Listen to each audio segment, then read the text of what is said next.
አንድ አምላክ በሚሆን በአብ በወልድ በመንፈስ ቅዱስ ስም መጋቢት 29 በዚህች ቀን ለእመቤታችን ለቅድስት ድንግል ማርያም የከበረ መልአክ ቅዱስ ገብርኤል የምስራች የነገረበት ድህነትን የተመላች ታላቅ በዓል ናት።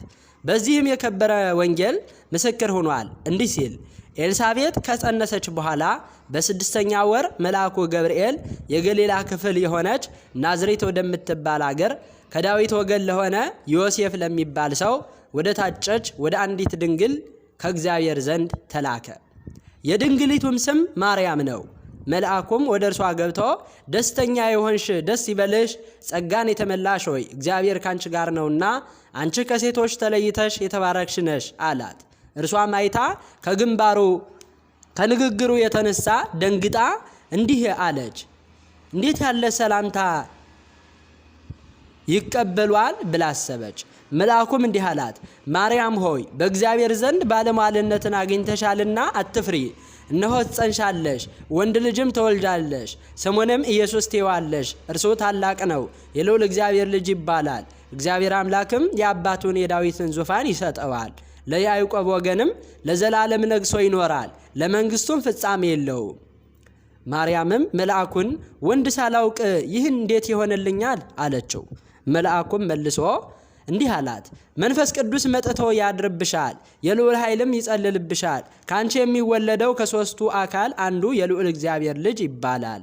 እነሆ ዘመድሽ ኤልሳቤጥ እርሷ ደግሞ በእርጅናዋ ጸንሳለች፣ ወንድ ልጅም አገኘች። ለእርሷም መካን ትባል የነበረችው ይህ ስድስተኛ ወር ነው፣ ለእግዚአብሔር የሚሳነው ነገር የለምና። ማርያምም እነሆኝ የእግዚአብሔር አገልጋይ እንደ ቃልህ ይሆንልኝ አለችው። ያን ጊዜም ድንግል ስትሆን ረቂቅ ጽንስን ተቀብላለች። የእግዚአብሔር አካላዊ ቃል ወልድ ዋሂድ ለኩነተ ሥጋ ወርዷልና። ይህም አንድ ባህሪ አንድ ሁሉና ሲሆን ከሦስቱ አካላት አንዱ ነው። ከዓለም መፈጠር አስቀድሞ የነበረ በማይመረመር ድንቅ በሆነ ተዋሂዶ እንዴትም እንደሆነ በማይታወቅ በቅድስት ድንግል ማርያም ማኅፀን አደረ፣ ጽንስ ሆኖ ኖረ። በዚያን ጊዜም የኋላ ኋላ መለየት ከቶ የሌለውን ፍጹም ሰውነት ነስቶ ተዋሃደ። መለኮቱ ከትስብእቱ ጋር ያለመለያየት አንድ ሆኗልና። ይህችም ዕለት የበዓላት ሁሉ በኩር ናት፣ በእርሷም የዓለም ድህነት ተጀምሯልና። ለጌታችን ኢየሱስ ክርስቶስም ከቸር አባቱና ይቅር ባይ ከሆነ መንፈስ ቅዱስ ጋር ክብር ምስጋና ለዘላለሙ ይሁን አሜን። ትንሣኤ። በዚህችም ዕለት ደግሞ በመድኃኒታችን በከበረችና ልዩ በሆነች ትንሣኤ የዓለም ድህነት ሆነ።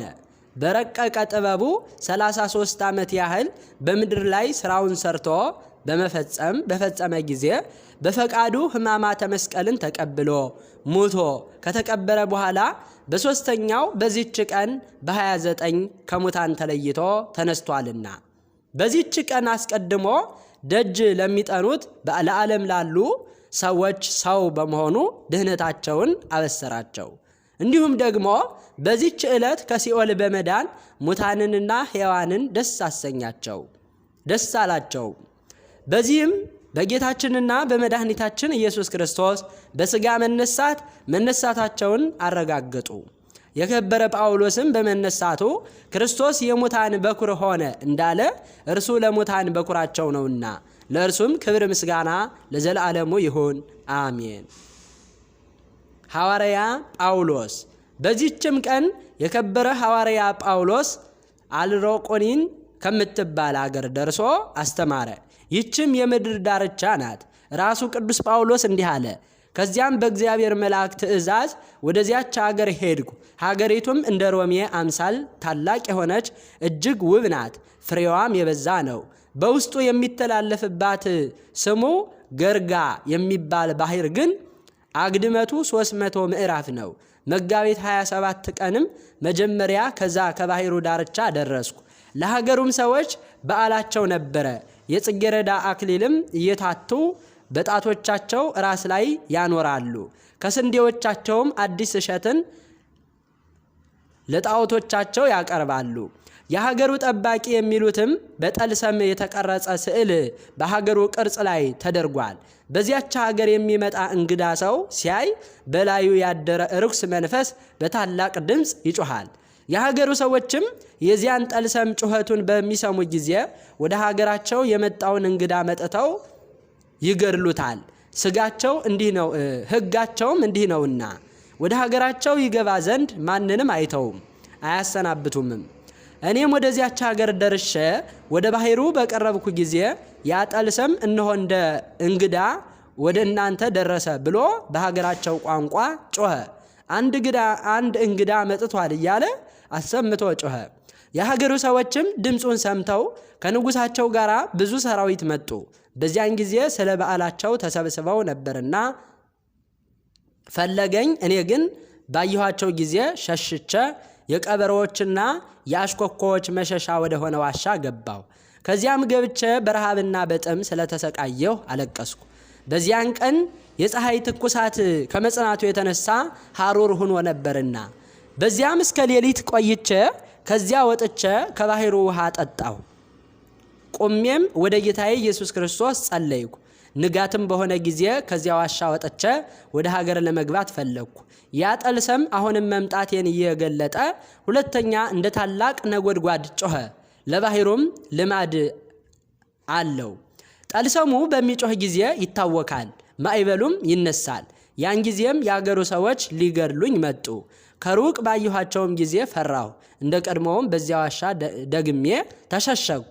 ጌታ ክርስቶስንም እለምነው ዘንድ ጀመርኩ።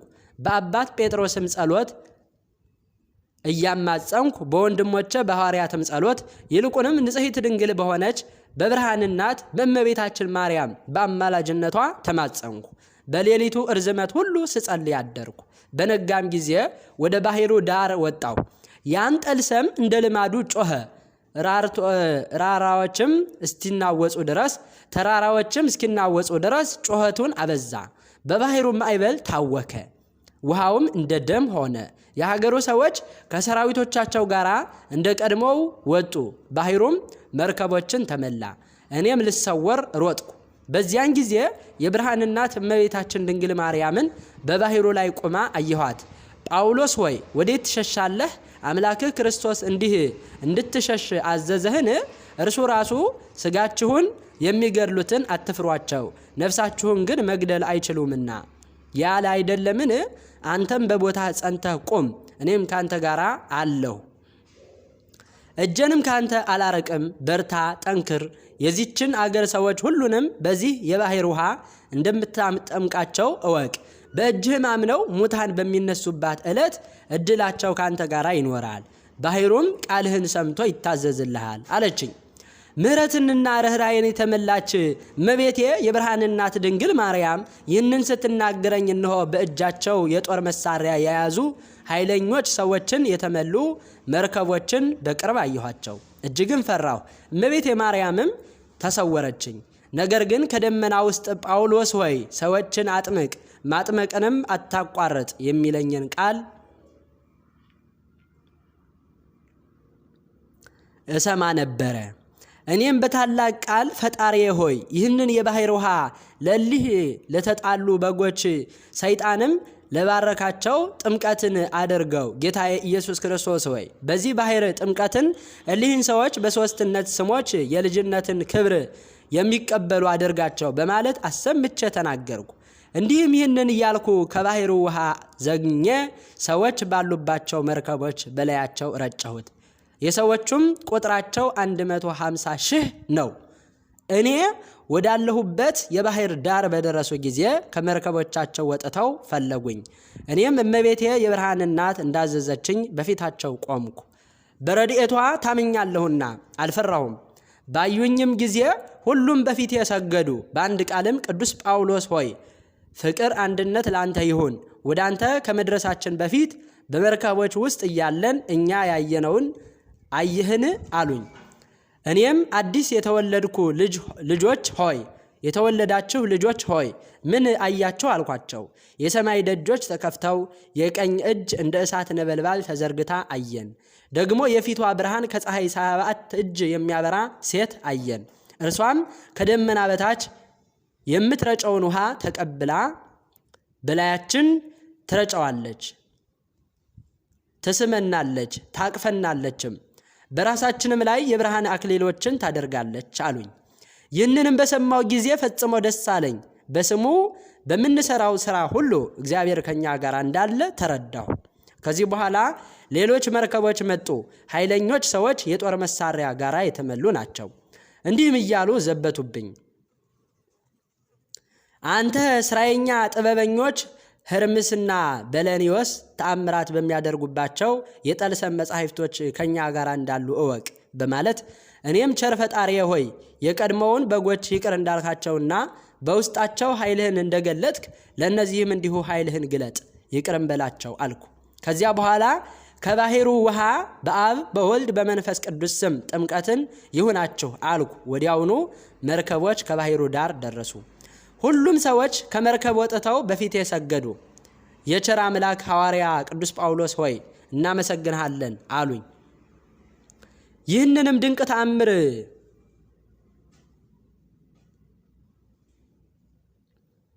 ከቀደሙት ባልንጀሮቻቸው ጋር ተነጋገሩ። ዜናዬም በዚያች ሀገር ንጉሥ ዘንድ ተሰማ። እርሱም ከሰራዊቱ ጋር ተነሳ። በመርከቦችም ተጭነው ወደ እኔ መጡ። እኔም ዓይኖቼን ወደ ሰማይ አቅንቼ የፈጣሪዬን ስም ጠራሁ። ባሕሯንም በመስቀል ምልክት አማተብኳት። እንዲህም አልኳት፣ አንቺ ባሕር በእግዚአብሔር ልጅ በጌታ ኢየሱስ ክርስቶስ ስም ተከፈይ፣ ትከፈይ ዘንድ አዝዤሻለሁ። ምድሩም ይገለጥ፣ መርከቦችም በየብስ ውስጥ ይቆሙ። ነገሬንም ሳልጨርስ ባሕሯ ተከፈለች። በውስጧ 13 ጎዳናዎች ተገለጡ። መርከቦችም ውሃ በሌለው ምድር ላይ ቆሙ። ይህንንም አይተው ሰይፎቻቸውን መዘዙ። እንጨቶቻቸውም ሆኑ እንጨትም ሆኖ አገኟቸው ሰይፎቻቸውን። እኔም ከባሕሩ ውሃ ዘግኜ በአብ በወልድ በመንፈስ ቅዱስ እያልኩ በላያቸው ረጨሁ። በዚያን ጊዜ እሊያ መርከቦች ነፋስ ተሸከሟቸው። ያለ ውሃ ከምድር ከፍ ከፍ ብለው ተጓዙ። ሰዎችም ከውስጣቸው ወጥተው ወደ እኔ መጥተው ሰገዱ። ከእነሱ የቀደሙ ሰዎች ሰላምታ እንዳቀረቡልኝ ንጉሡም ከሀገሩ ሰዎች ሁሉ ጋር በፊቴ ሰገደ። ከዚያ በኋላ ከእርሳቸው ጋር ወሰዱኝ። ወደ ከተማቸውም በደረቅ ያለ መርከብ ገባን። በምኩራባቸው ውስጥም በጽጌረዳ አክሊላት ጣዖቶቻቸው ተከልለው የስንዴ እሸትም እንደ መሥዋዕት ሆኖ ተጥሎ አየሁ። ይህንንም አይቼ አዘንኩ። የሀገሩ ሰዎች ክብር መምህር ሆይ በዚህች ዕለት ለአማልክት በዓል የምናደርግበት እንደነበረ እወቅ። አሁን አንተ ለማን ታዘናለህ? ለአብ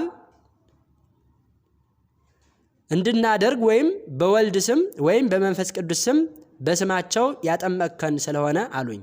እኔም እግዚአብሔርን ያመልኩት ዘንድ የሚገባቸውን ሃይማኖትን አስተማርኳቸው። መጻሕፍትንም በእጄ ጻፍኩላቸው። በአማላጅነቷ ከርኩሰት ሰይጣን ተገዥነት ስለዳኑ ያንን በዓል የክብር ብርሃን የብርሃን እናት በሆነች በእመቤታችን በድንግል ማርያም ስም እንዲያደርጉት አዘዝኳቸው። ዕለቱም የእግዚአብሔርን ልጅ እንደ ጸነሰችውና በሥጋ እንደምትወልደው የመላእክት አለቃ ቅዱስ ገብርኤል ያበሰረበት ስለሆነ ነው። እኔም አምላካዊ ትምህርትን አስተማርኳቸው። በቀናች ሃይማኖትም እንዲጸኑ አደረግኳቸው። ውሃው በተከፈለበትም ላይ በእመቤታችን በድንግል ማርያም ስም ታላቅ ቤተ ክርስቲያን እንዲሰሩ አዘዝኳቸው። በክብር ባለቤት በጌታችን ኢየሱስ ክርስቶስ ስም ድንቆች የሆኑ ብዙ ተአምራቶች አደረጉላቸው። ከዚያ በኋላ ከእነርሱ ዘንድ ወጥቼ መጣው። ለእግዚአብሔር ምስጋና ይሁን። ለአባታችን የሐዋርያ ጳውሎስ በረከቱ በላያችን ይደር ለዘላለሙ በእውነት አሜን። መጋቢት 29 ቀን የሚከበሩ ዓመታዊ በዓላት ጥንተ ዕለተ ፍጥረት ዓለም የተፈጠረችበት፣ በዓለ ትስብእት የጌታችን ጽንሰቱ፣ ጥንተ በዓለ ትንሣኤ፣ ዳግም ምጽአት፣ ቅድስት ማርያም መግደላዊት፣ ቅዱስ ጳውሎስ ሐዋርያ፣ ቅዱሳት አንስት ትንሣኤውን የሰበኩ፣ ቅድስት ፍቅርተ ክርስቶስ ጽንሰታ፣ አብርሃ ወአጽብሃ ጽንሰታቸው፣ ቅዱስ ኢያሱ ነቢይ ጽንሰቱ፣ ቅዱስ ላሊበላ ጽንሰቱ፣ አቡነ ገብረ ክርስቶስ ገብረ መንፈስ ቅዱስ ጽንሰታቸው።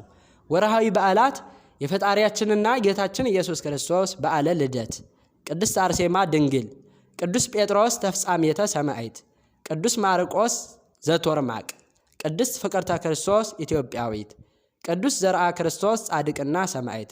እነሆ ከደመና ጋር ይመጣል፣ ዓይንም ሁሉ የወጉትም ያዩታል፣ የምድርም ወገኖች ሁሉ ስለ እርሱ ዋይ ዋይ ይላሉ። አዎን አሜን። ያለውና የነበረው የሚመጣውም ሁሉንም የሚገዛ ጌታ አምላክ አልፋና ኦሜጋ እኔ ነኝ ይላል።